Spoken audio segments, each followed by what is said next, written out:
சாலமோனின் ஞானம் அதிகாரம் 5. அப்பொழுது நீதிமான்கள் தங்களை துன்புறுத்தியோர் முன்பும் தங்கள் உழைப்பை பொருட்படுத்தாதோர் முன்பும் துணிவோடு நிற்பார்கள். இறைப்பற்றில்லாதவர்கள் அவர்களைக் கண்டு பேரச்சத்தால் நடுங்குவார்கள். எதிர்பாரா வகையில் அவர்கள் அடைந்த மீட்பை பற்றி திடுக்கிடுவார்கள். அவர்கள் உளம் வருந்தி ஒருவரோடு ஒருவர் பேசிக்கொள்வார்கள். மிகுந்த மனத்துயருடன் பெருமூச்சு விட்டு பின்வருமாறு சொல்வார்கள்: இவர்களைத்தானே நாம் முன்பு எள்ளி நகையாடினோம், வசைமொழிக்கு ஆளாக்கினோம். நாம் மூடர்கள், அவர்களது வாழ்க்கை மடமையானது என்று எண்ணினோம். அவர்களது முடிவு இழிவானது என்று கருதினோம்.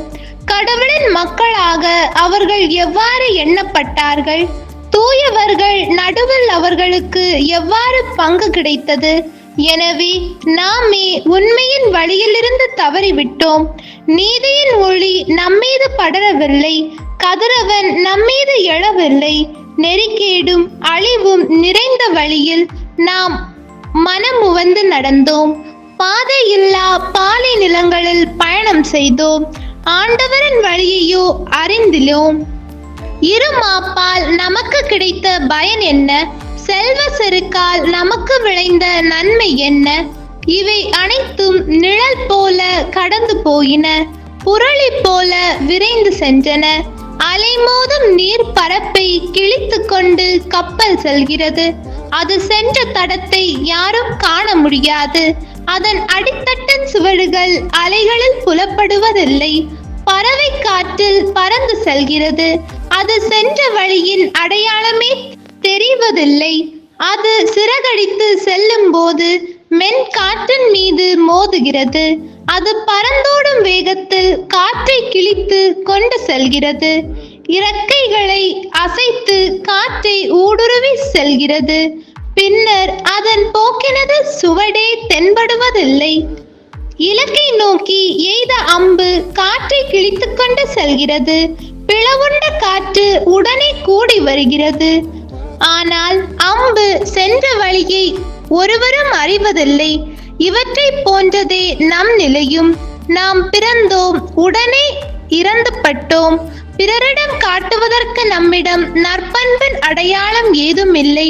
நம்முடைய தீமையால் நம்மையே அழித்து கொண்டோம். இறைப்பற்றில்லாதவர்களின் நம்பிக்கை காற்றில் அடித்து செல்லும் பதர் போன்றது. புயலால் சிதறடிக்கப்படும் உறைபனி போன்றது. காற்றால் அங்கும் இங்கும் கலைக்கப்படும் புகை போன்றது. ஒரே நாள் தங்கும் விருந்தினர்களின் நினைவு போல் அது மறக்கப்படும். நீதிமான்களோ என்றென்றும் வாழ்கிறார்கள். அவர்களுக்குரிய கைமாறு ஆண்டவரிடம் உள்ளது. அவர்களை பற்றிய கவலை உன்னத இறைவனுக்கு உண்டு. அவர்கள் மாட்சிமிக்க பொன்முடியை பெறுவார்கள். ஆண்டவருடைய கையிலிருந்து மணிமுடியை பெறுவார்கள். அவர் தம் வலக்கையால் அவர்களை அரவணைப்பார். தம் புயத்தால் அவர்களை பாதுகாப்பார். ஆர்வம் என்னும் படைக்கலத்தால் அவர் தம்மை முழுவதும் மூடிக்கொள்வார். தம் எதிரிகளை பழிவாங்க படைப்பினை படைக்கலமாக கொள்வார். நீதியை அவர் மார்பு கவசமாக அணிந்து கொள்வார். நடுநிலை தவறாத தீர்ப்பை தலைக்கவசமாக புனைந்து கொள்வார். வெல்ல முடியாத கேடயமாக தூய்மையை அவர் கொண்டிருப்பார். அவர் கடும் சினத்தை கூரிய வாளாக கொள்வார். உலகம் அவரோடு சேர்ந்து அறிவிலிகளை எதிர்த்து போராடும். மின்னல் கீற்று இலக்கை நோக்கி நேராக பாயும்.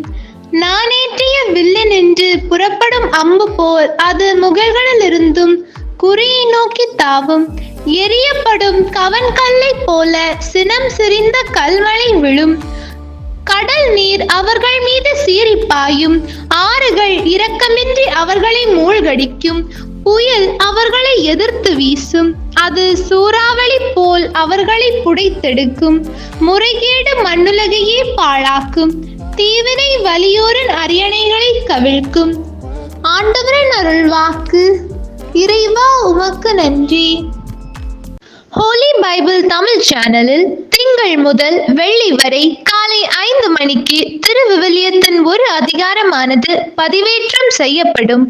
நம் அன்பு கடவுளின் ஆசியும் அருளும் இன்னும் பலருக்கு கிடைக்கப்பெற ஹோலி பைபிள் தமிழ் சேனலை சப்ஸ்கிரைப் செய்துவிட்டு உங்கள் உறவினர் மற்றும் நண்பர்களுடன் ஷேர் செய்யவும். நன்றி.